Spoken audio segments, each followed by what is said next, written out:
Hello everyone, welcome in Agni Maths exam study. This is Varun sir. आइए आज हम पढ़ते हैं क्लास 10th मैथ्स में एक्सरसाइज 11.1 जो कि रचनाओं से संबंधित पूरी एक्सरसाइज है। और इस एक्सरसाइज से बोर्ड परीक्षा में 1 से 2 सवाल आना लगभग तय है, जो प्रतिवर्ष पूछा जाता है। तो इस एक्सरसाइज को हम कंप्लीट करते हैं। तो पहले सवाल को यहाँ पर समझने का प्रयास करते हैं। दिया हुआ है क्वेश्चन फर्स्ट, 7.6 सेंटीमीटर लंबा एक रेखाखंड खींचिए और इसे 5:8 अनुपात में विभाजित कीजिए, दोनों भागों को मापिए। देखिए, अगर यहाँ पर हम तो इसमें रचना करना और सीखना सबसे महत्वपूर्ण पार्ट है। तो इसको करने के लिए सर्वप्रथम हम प्रकाल और पेंसिल को लेंगे। हमने यहाँ पर पेन को ले रखा है जिससे कुछ आपको स्पष्ट दिखाई पड़ जाए। और सर्वप्रथम कार्य हमको क्या करना है कि यहाँ पर प्रकाल में पेंसिल को इस तरीके से फंसाना है कि इसकी दोनों नोक बराबर हों। आपको दिख रही होंगी दोनों नोक बराबर हैं। अब इतनी दोनों नोक अगर आपकी बराबर हैं तो यहाँ से आप रचना बनाना प्रारंभ कर सकते हैं। देखिए क्या करना है हमको। हम यहाँ पर रचना बनाने के लिए सबसे पहले 7.6 सेंटीमीटर की एक सीधी रेखा खींचेंगे। देखते हैं आप लोग, यहाँ पर हम 7.6 सेंटीमीटर स्केल पे ले लेते हैं। और यहाँ से स्केल में भी देखेंगे तो आपको एक तरफ ये जिसपे ज्यादा खाने हैं 1 2 3 4 5 दिख रहा है ना, ये सेंटीमीटर है। और दूसरी साइड में जो ये खाने हैं बड़े बड़े, ये इंच होता है। तो हमको कौन सा लेना है, सेंटीमीटर। जो ज्यादा खाने और ये पटरी छोटी होती है वो 15 सेंटीमीटर की होती है। इसको आप ध्यान रखेंगे तो हमको सेंटीमीटर लेना है।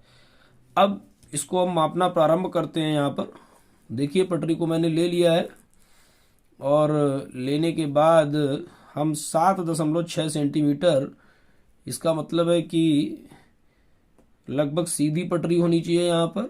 और सीधी पटरी होने के बाद हम इसको यहाँ से 0 से काउंट करते हैं। 0 पर हमने पेंसिल की नोक रख दी और इसको 1 2 3 4 5 6 और 7 पर आ गए। 7 के बाद आधा खाना जो ये होता है 5, इसको बोलेंगे।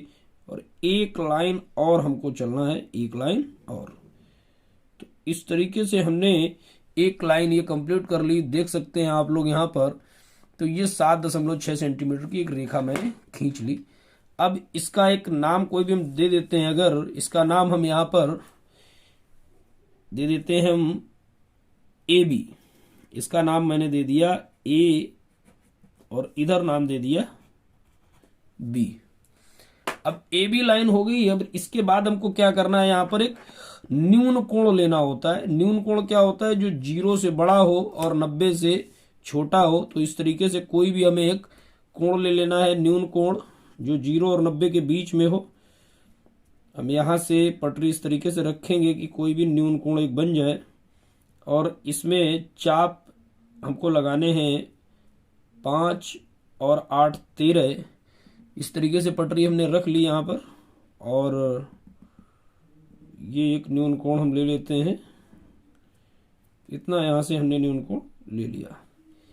अब इसको लेने के बाद पटरी रखी हमने, यहाँ नोक देखेंगे A पॉइंट, यहाँ पर A पॉइंट पे पेंसिल की नोक रखनी है। और इसको इस तरीके से बढ़ाते हुए हमको ऊपर की ओर लेते चले जाना है। यहाँ तक हमने ले लिया ये। और इस लाइन को बड़ा कर सकते हैं अगर चाप हमारे पास कम न पड़ जाए, तो इसलिए हम इसको और थोड़ा सा बढ़ा लेते हैं। यहाँ पर इस लाइन को हमने सीध में रख के पटरी के, बड़ी पटरी होती तो और ठीक रहता, लेकिन आपके पास छोटी होती तो उसी से यहाँ पर सीखना है। इसमें कोई नाप की जरूरत नहीं, बिना नाप के आपको लाइन बना देनी है। क्योंकि यहाँ पर एक चीज ये हमको देखनी है कि 5:8 में करना है। तो हमको 5 और 8 मिलाकर 13 चाप लगाने होंगे। तो इसका जो अनुपात रेशियो ध्यान रखेंगे 5:8। तो हमको क्या करना है, 5 + 8 बराबर कितना हो गया, 13। तो यहाँ पर कोई भी 13 बराबर चाप हमको लेने होंगे। तो यहाँ से हम इतनी दूरी कर लेते हैं कि 13 चाप हमारे लग जाए इसमें। अब इसको हम यहाँ से ए पॉइंट पर प्रकार की नोक रख लेते हैं। ये प्रकार की नोक हमने रख ली और यहाँ से समान चाप आपको लगाने हैं। देखिए समान चाप लगाएंगे,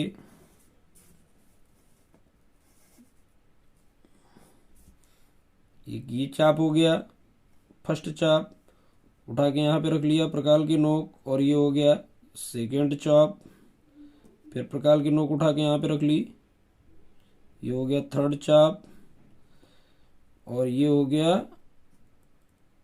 चौथा, और ये हो जाएगा हमारा पांचवा। उसके बाद अगला देखेंगे अगर आप तो ये हो जाता है आपका छठा। फिर अगला देखते हैं तो आपका हो जाता है सातवां, और उसके बाद अगला चाप लगाएंगे हम तो हो जाएगा आठवां, और आठवें के बाद अगला चाप आता है हमारा नवां, नवें के बाद अगला चाप हमारा आ जाएगा दसवां, और 10वें के बाद अगला चाप हमारा आ जाएगा 11वां, और 11वें के बाद अगला चाप हमारा आ जाएगा, यहाँ से देखते हैं तो ये चाप हो जाता है हमारा 12वां, और 12वें के बाद अगला चाप हमें मिलता है 13वां।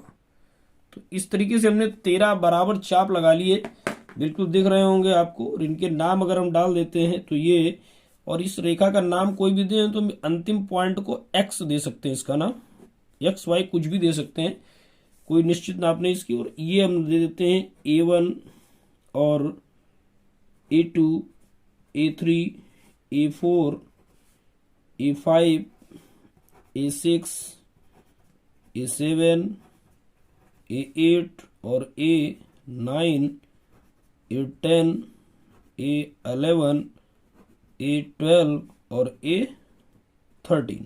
इतना आप आराम से काम कर सकते हैं। अब इतना करने के बाद हमको क्या करना है कि A13 या A13 जो है वहां से पटरी रख के और इसको B बिंदु से हमको मिलाना होगा।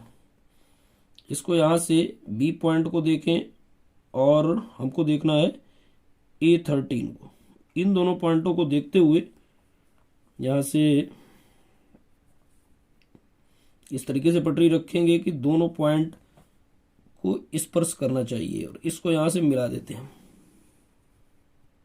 ये पॉइंट मैंने लाइन खींच ली, तो ये लाइन आपकी बन चुकी है BA13। एक लाइन ये बन चुकी है और इसके समांतर रेखा हमें A5 पर खींचनी है।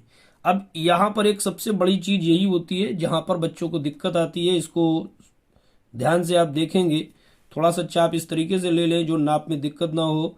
तो इसको हम प्रकार की नोक को रखेंगे A13 पर, A13 पर। इस तरीके से हमने ये प्रकार की नोक रख ली, और प्रकार की नोक रखने के बाद इसको इस तरीके से रखेंगे।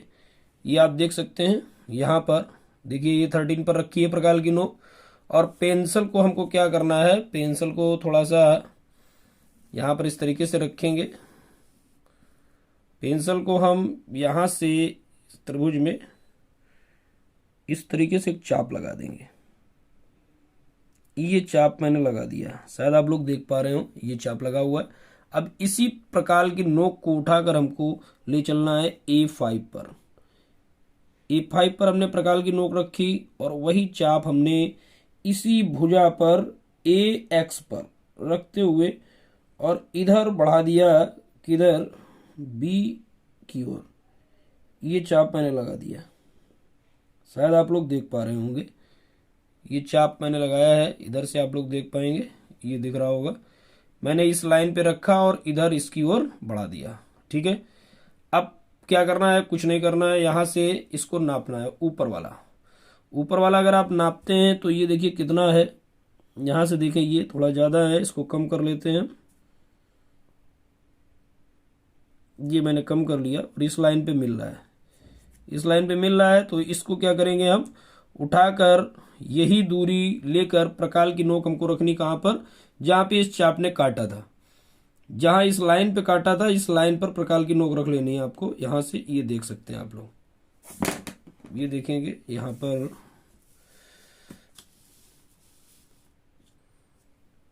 देखिए यहां पर हम क्या कहां रखेंगे, इस लाइन पर जहां पर इसने काटा था, इसको रख लिया, देख रहे हैं आप लोगों को दिख रहा होगा, ये लाइन है, ये यहाँ पर ये पॉइंट दिख रहा है ना आप लोगों को, यहाँ पे रख लिया मैंने। अब उसके बाद क्या करना है हमको, इस लाइन पर रखने के बाद इसको यहाँ से इस तरीके से हम काट लेंगे ये। अब जहां पर ये काट रहा है बस ये कटान बिंदु हमारा प्रमुख है, जहां पर ये कटान बिंदु हमको दिख रहा है ना, ये जहां पर काट देगा ये ऊपर के चाप के बराबर, इसको हमें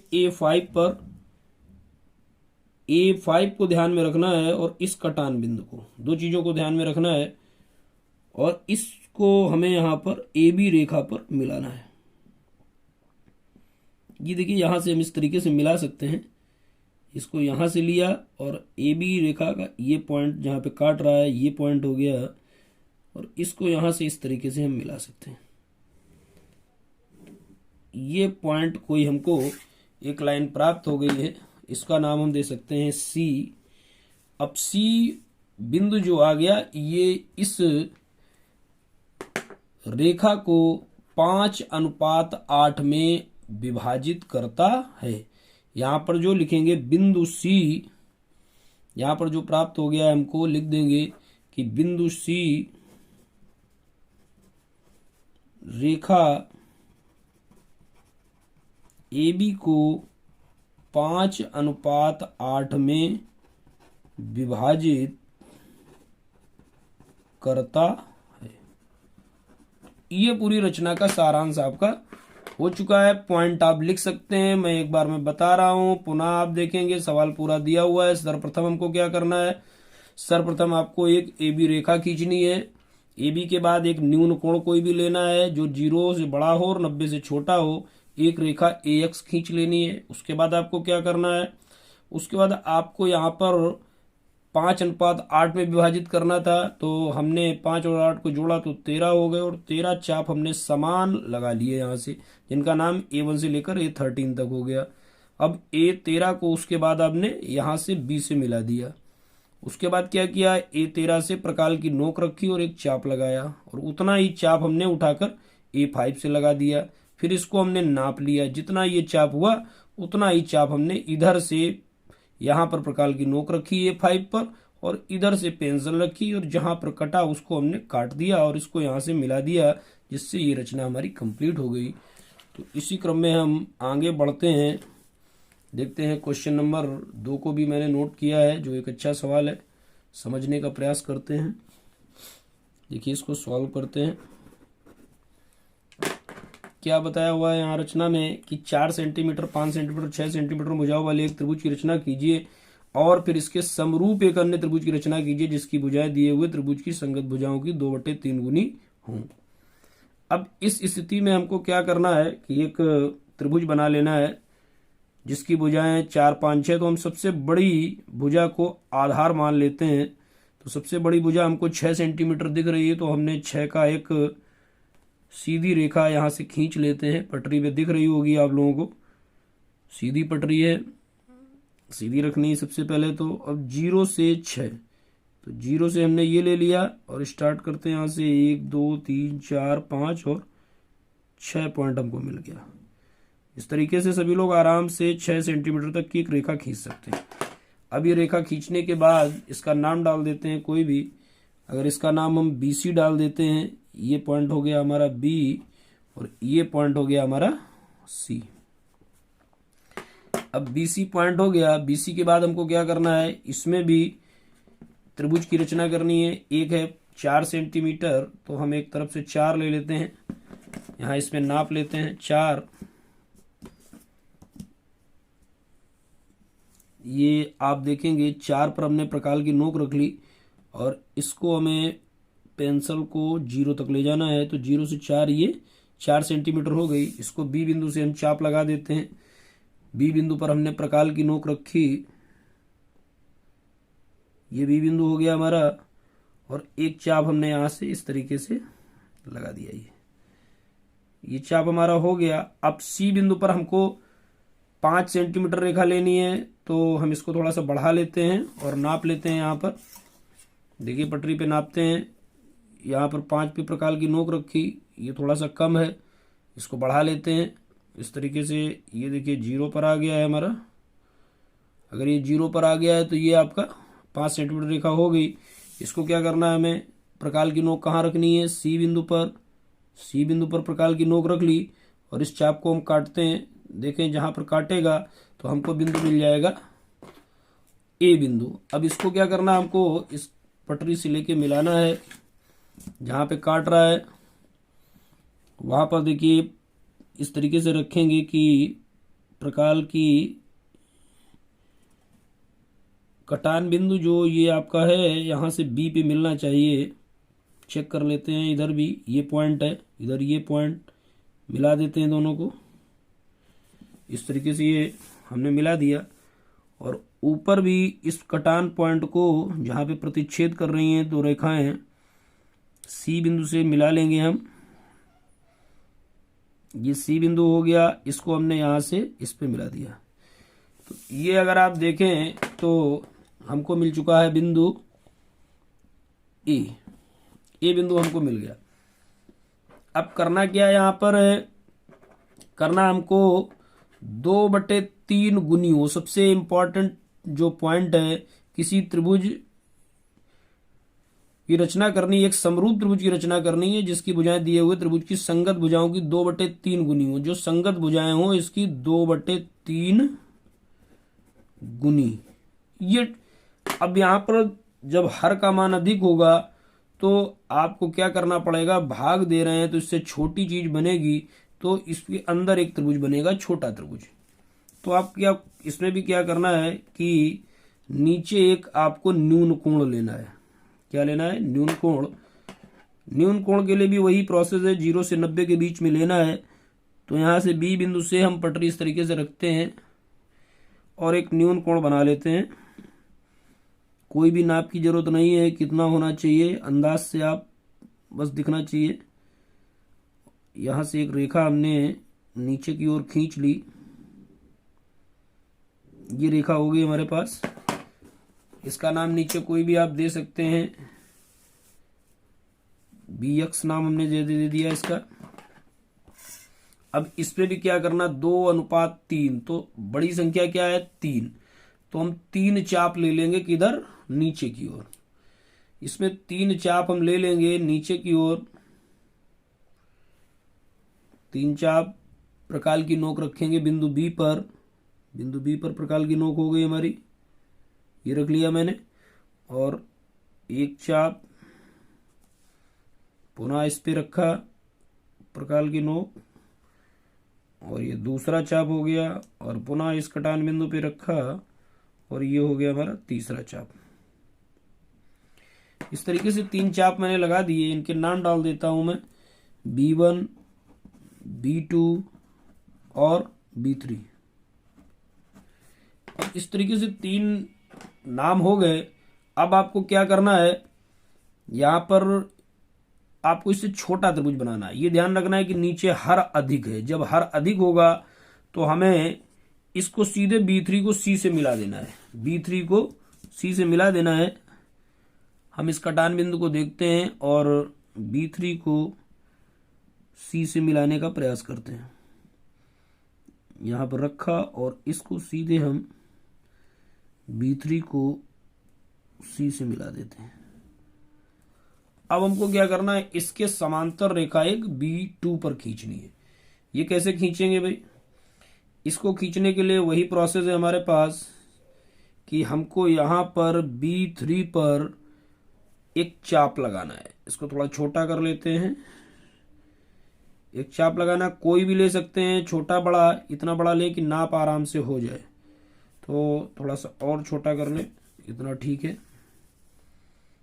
यहां पर देखें आप तो ये मैंने रख लिया प्रकाल की नोक, और प्रकाल की नोक रखने के बाद मैंने इधर इसे B2 से के पास से लेकर, B2 पर लेना नहीं है, कहीं से ले सकते हैं, कोई नाप की जरूरत नहीं है इसमें।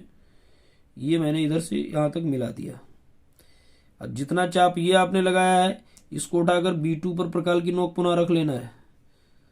और इसी तरीके से चाप, कोई नाप की जरूरत नहीं है यहां पर। देखिए अगर आप तो इसको हमें B2 पर रख लेना है प्रकाल की नोक।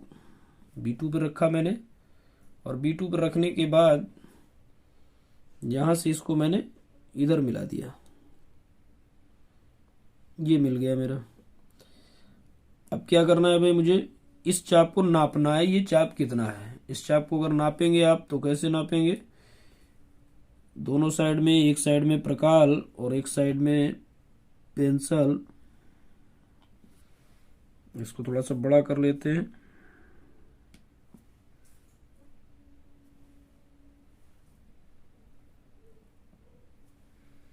बड़ा कर लिया मैंने,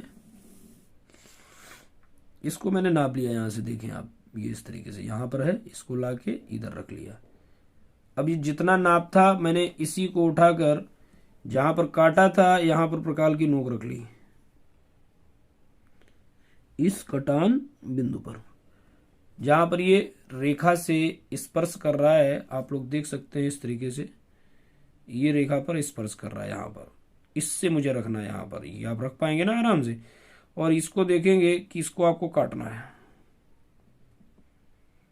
एक्यूरेट कट रहा है यहां पर, थोड़ा सा और बड़ा कर लेना चाहिए था, ठीक है। अब जहां पर ये कटान बिंदु मिल गया, यहां से मुझे B2 से इस कटान बिंदु को होते हुए लाइन बढ़ानी है। एक पॉइंट इधर रहेगा और एक पॉइंट B2 पर रहेगा, इसको देखते हुए मुझे लाइन बनानी है। यहां पर नीचे अगर आप देखेंगे तो ये मैंने यहां पे रख लिया, और ऊपर इस कटान बिंदु पर, और इसको यहां से हम बढ़ा देते हैं, तो ये लाइन हमारी आ जाती है। ये एक लाइन हमारी आ गई, इससे हमें पॉइंट मिल जाता है यहां पर C', ये C था, तो ये पॉइंट हमारा हो जाएगा C'। अब क्या करना है, ऊपर भी मुझे इस लाइन के समांतर रेखा खींचनी है। ये कैसे हम खींच पाएंगे, तो इसको खींचने के लिए भी यही काम हमको करना पड़ेगा कि पुनः C पर प्रकाल की नोक रखें और एक चाप लगा लें यहां से। अगर इसको हम यहां से लगाते हैं, थोड़ा छोटा कर लें क्योंकि C' आ रहा है बीच में, मैंने लिख दिया, ये इस तरीके से मैंने यहां पर कर लिया, चाप लग रहा है। ये चाप आप देखेंगे यहाँ पे प्रकाल की नोक रखी और यहाँ से यहाँ तक मैंने लगा दिया। अब यही काम मुझे करना है, यहाँ C' वाला जो पॉइंट है, और इस पर हमें प्रकाल की नोक रख लेनी है। इस पर प्रकाल की नोक रखने के बाद इसको यहाँ से हम इधर बढ़ा देते हैं, इस BC वाली लाइन पे रख के हमने इधर बढ़ा दिया, दिख रहा होगा आप लोगों को। इसको यहाँ पे रखा और इधर से यहाँ तक मैंने बढ़ा दिया। अब क्या करना है, पुनः इसी चाप को नाप लें, थोड़ा सा कम कर लेते हैं, ज़्यादा लग रहा था, ये अब भी ज़्यादा लग रहा है, थोड़ा सा और कम कर लें, ज़्यादा कम हो गया है कुछ।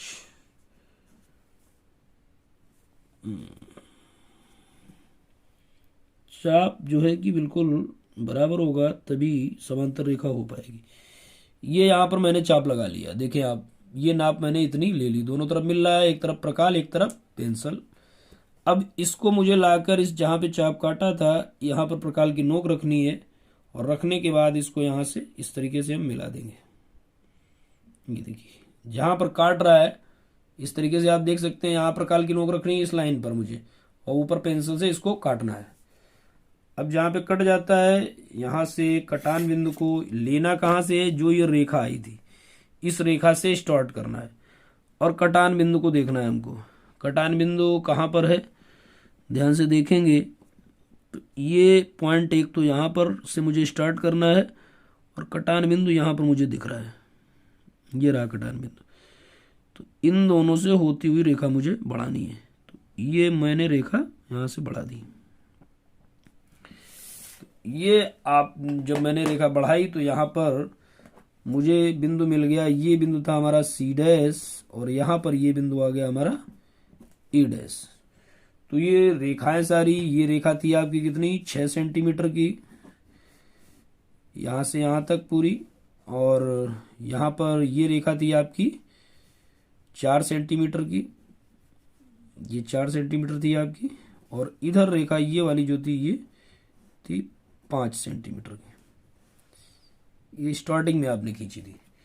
तो इस तरीके से यहाँ पर जो मैंने बनाया है कि इसके समरूप एक अन्य त्रिभुज, तो समरूप त्रिभुज बन गया कौन सा, मैंने बनाया है कि त्रिभुज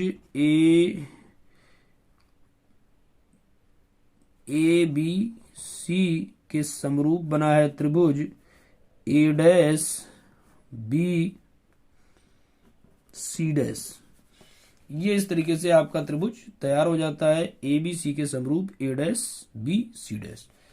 तो इस तरीके से मैंने आप लोगों को यहाँ पर दो प्रमुख रचनाएं समझाने का प्रयास किया है। यदि आपकी समझ में आ रहा है तो इसको लाइक, शेयर व सब्सक्राइब अवश्य करें। जय हिंद, वंदे मातरम।